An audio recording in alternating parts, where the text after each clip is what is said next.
Hello guys, 11-22 আজ চলে এসেছি গোকুলচাঁদ মন্দির। মল্লরাজ বীর হাম্বিরের প্রথম পুত্র রঘুনাথ সিংয়ের আমলে 1639 খ্রিস্টাব্দে এই মন্দির প্রতিষ্ঠিত হয়েছিল। তো ছোট ভিডিওর মাধ্যমে দেখানোর চেষ্টা করব, সকলে ভিডিওটি দেখতে থাকুন। গোকুলচাঁদ মন্দির সপ্তদশ শতক থেকে অষ্টাদশ শতাব্দীতে মল্ল রাজাদের দ্বারা নির্মিত সর্ববৃহৎ তথা বাঁকুড়া জেলার সর্ববৃহৎ পাথর নির্মিত মন্দির।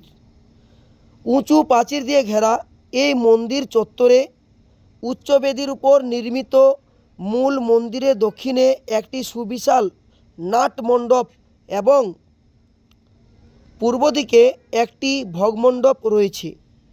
গর্ভগৃহের চারিদিকে রয়েছে ত্রিখিলানযুক্ত বারান্দা। পূর্ব দিকের মূল ফটকটি সরাসরি সামনের ভগমণ্ডপের সাথে যুক্ত। প্রবেশপথে পত্রাকৃতি ত্রিখিলানের দেখা মেলে, যা কতগুলি ভারী ও সুগঠিত স্তম্ভের উপর অবস্থান করছে। স্তম্ভগুলিকে অনুভূমিকভাবে তিনটি অংশে ভাগ করা যায়: উপরে নিচে পঞ্চরথ এবং মাঝের অংশটি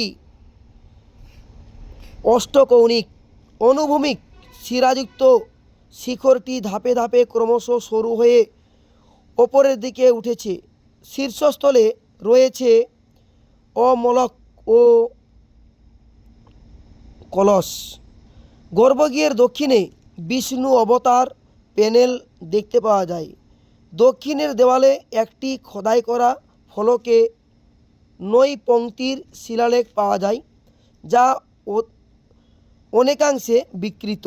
এর থেকে শুধুমাত্র 946 মল্লযুগ তথা সন 1639 এবং মল্লরাজ বীর সাহার নাম পাঠোদ্ধার করা সম্ভব হয়েছে। এই মন্দিরটি সম্ভবত বীর হাম্বিরের পুত্র মল্লরাজ প্রথম রঘুনাথ সিংহের আমলে 1639 খ্রিস্টাব্দে নির্মিত হয়েছিল। 1996 সালের 4 জুন SO 1749 দ্বারা এই মন্দিরকে রাষ্ট্রীয় গুরুত্বপূর্ণ স্মারক হিসেবে চিহ্নিত করা হয়। দেখতে পাচ্ছেন এই সম্পূর্ণ মন্দিরের অংশ ল্যাটেরাইট মৃত্তিকায় নির্মিত। পঞ্চচূড়া 5 চূড়া বিশিষ্ট এই গোকুলচাঁদ মন্দির বাঁকুড়া জেলার সর্ববৃহৎ একটা মন্দির বর্তমানে অবস্থিত গোকুলপুরে। আজ ভিডিও এই পর্যন্ত, ততক্ষণ টাটা, বাই বাই।